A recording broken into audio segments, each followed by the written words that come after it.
Hello and welcome to Bicycle Legs, and welcome in fact to the very first episode of Bicycle Legs. Today we're going to do the first episode in an ongoing series called Studio Albums Ranked. Now some of the bands that I'll talk about in this series are bands that you'll know well and love, and other bands are bands that I really love myself but I think don't get covered very much, and I think today's band falls into that latter category. So today we're going to be talking about New Zealand band Split Enz, a band that I've loved for 40 years now. In fact, one of the very first albums I ever got for my 10th birthday was one of these Split Enz albums that we'll be talking about today. So with this series, I'll only be talking about studio albums. I won't be talking about any live albums or compilation albums or archival releases or anything like that. And we're going to go from my least favourite to my most favourite. And with this band, they have a few different releases in different countries, so hopefully I'll go over a couple of those as we go along. So let's start with my least favourite Split Enz album, although it's still an album I like quite a lot, and that is their second album, Second Thoughts. Now this album was released as their first album overseas in Europe, the UK and the US as Mental Notes.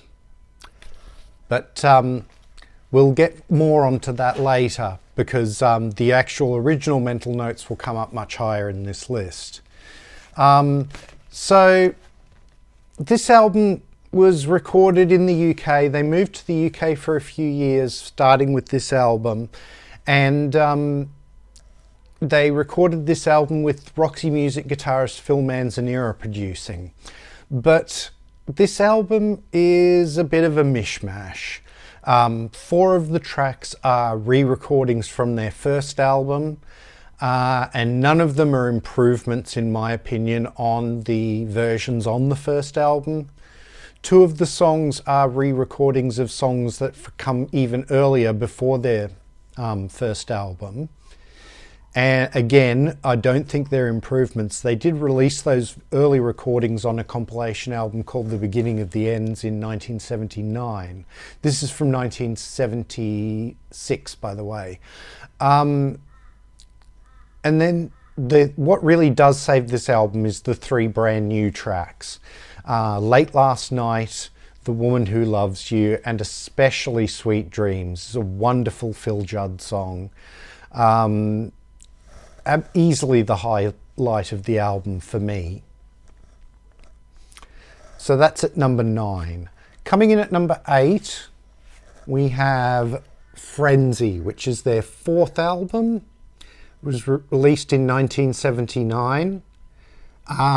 Now the original versions of this didn't even have the hit single Icy Red on it. That wasn't on until the second pressing. And this album, apart from Icy Red, was produced by a guy called Mallory Earle, and the production is really not very good on this album. There's some good songs on here. I mean, Icy Red's a great song, but as I say, it wasn't on the original pressing. Hermit McDermott's a great song. Give It a Whirl is a good song. Mind Over Matter. But just in general, these are okay songs, but they're not the best Split Enz has ever done. Coming in at number 7, we have their album from 1983, Conflicting Emotions. And never a truer title spoken. The band was not in a good place when they recorded this and released it in 1983.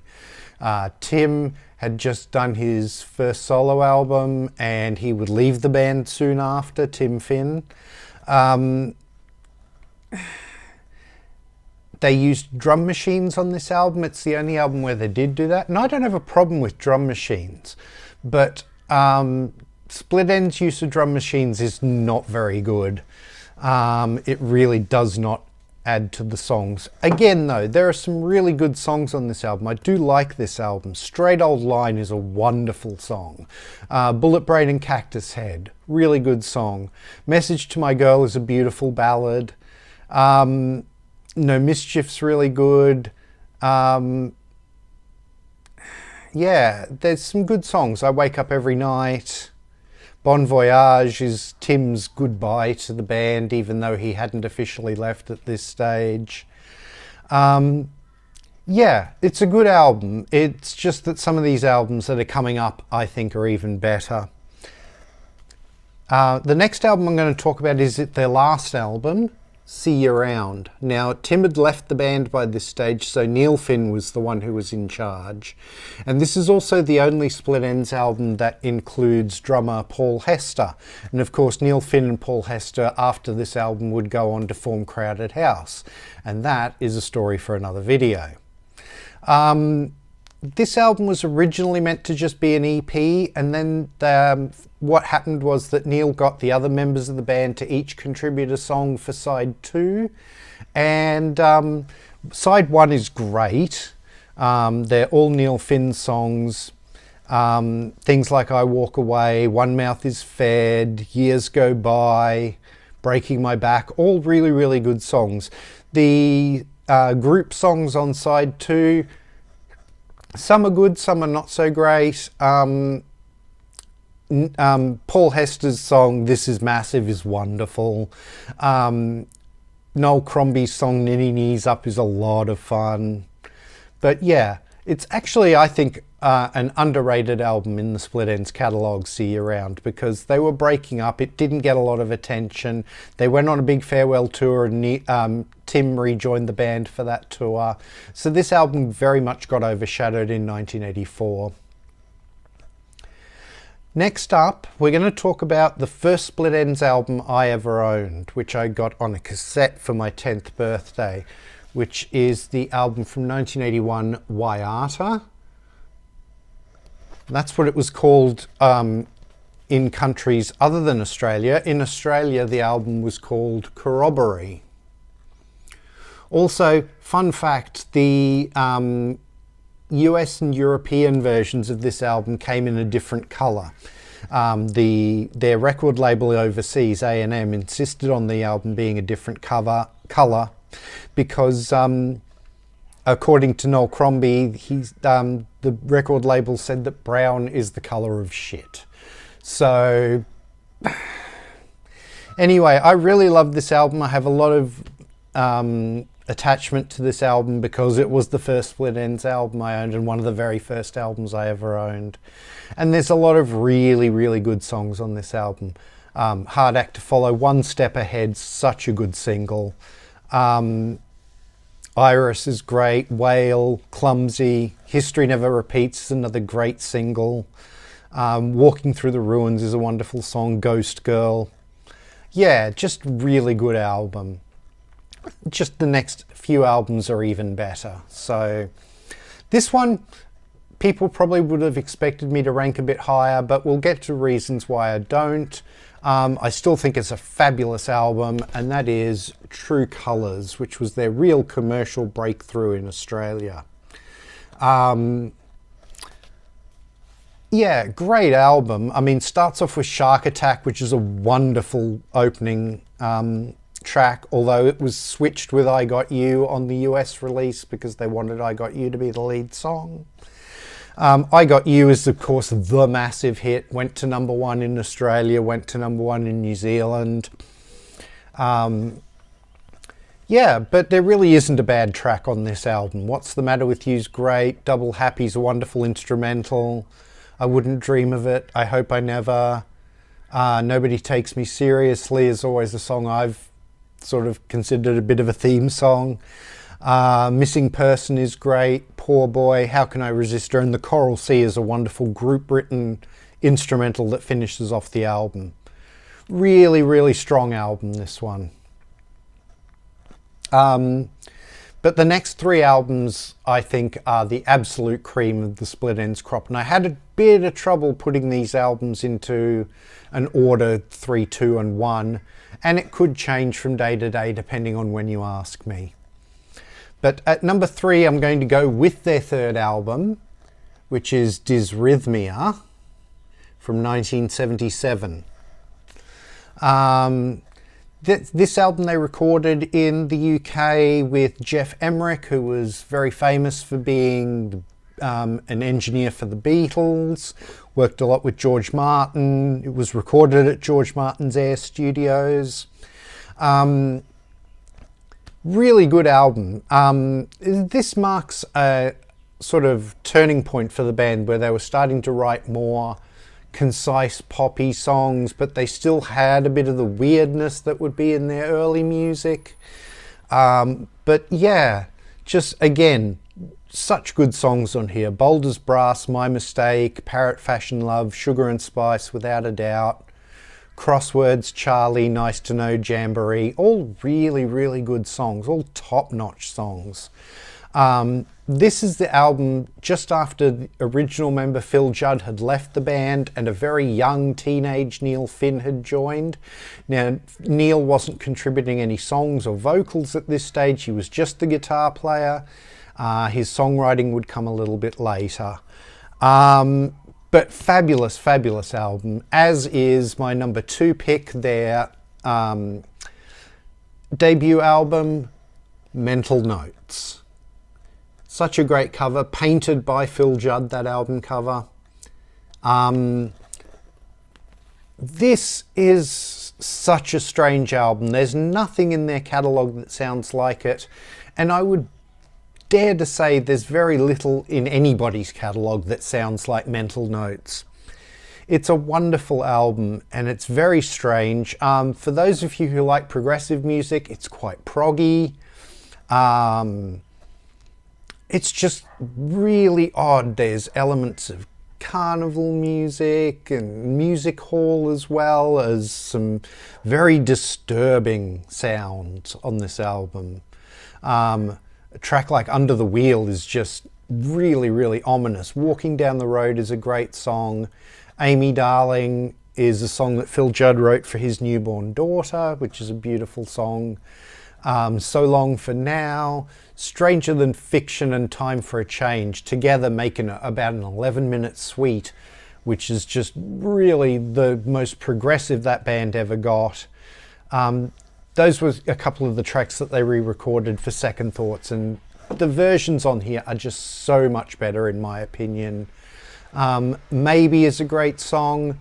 Titus, Spellbound, wonderful song with the really sort of acoustic strumming, very furious. And then the title track, Mental Notes, ends it on a very, very strange tone.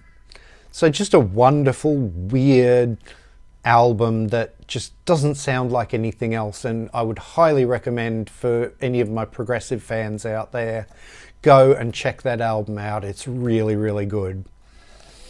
But my number one, my favourite Split Enz album is their album from 1982, Time and Tide. I don't know what I can say about this album. It's one of the very first albums that I spent my own pocket money on when it first came out. Just top to bottom, a perfect Split Enz album for me. It's a great pop record, but it's also a little bit experimental. It's not straight ahead pop music. There's some wonderful sounds on this album that Eddie Rayner, the keyboard player, gets. But the songs are just so good. Dirty Creature, what a song. Giant Heartbeat is wonderful. Hello Sandy Allen, about the world's tallest woman at the time. Never Ceases to Amaze Me is a fun pop song. Lost for Words is a really good song with some strange time signatures in there. Small World's a beautiful song about, well, the world getting smaller and smaller. And this was 1982. I can't imagine what Tim thinks of how small the world's gotten now. Take a Walk is a wonderful song. Pioneer is an instrumental that leads into one of their most famous songs, 6 Months in a Leaky Boat. Haul Away is Tim's autobiography set to music. Sounds a bit like a sea shanty, but the lyrics are very personal. Log Cabin Fever is a wonderful song from Neil, and then Make Sense of It is a group written effort that finishes off the album on a real high. So that's my split ends rankings. I'll go through them again so that you know. At number 1, we have Time and Tide. At number 2, Mental Notes from 1975. At number 3, Dizrythmia.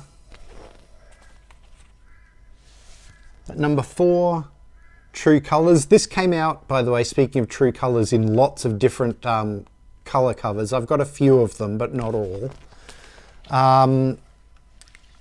At number 5, Waiata or Corroboree if you're in Australia. At number 6, See Around. At number 7, Conflicting Emotions. At number 8, Frenzy. And at number 9, Second Thoughts, which, as I said, was called Mental Notes in the UK, Europe and the US, but in Australia and New Zealand it was called Second Thoughts. Those are some great costumes, by the way, aren't they? So there we have it. That is the Split Ends albums, studio albums ranked. If you're new to Split Ends, I definitely recommend checking out some of those top albums that I noted, particularly Time and Tide and Mental Notes. They're very different albums from each other, but they're both wonderful albums. If you do know Split Ends, please leave me some comments below to let me know what you think and what your rankings are. I'm just getting started here on YouTube. As I say, this is my first proper video, so please like, share and subscribe if you haven't already. And thank you very much for all of those of you who have already subscribed. And I look forward to seeing you in the next video. This is Bicycle Legs. Thank you very much.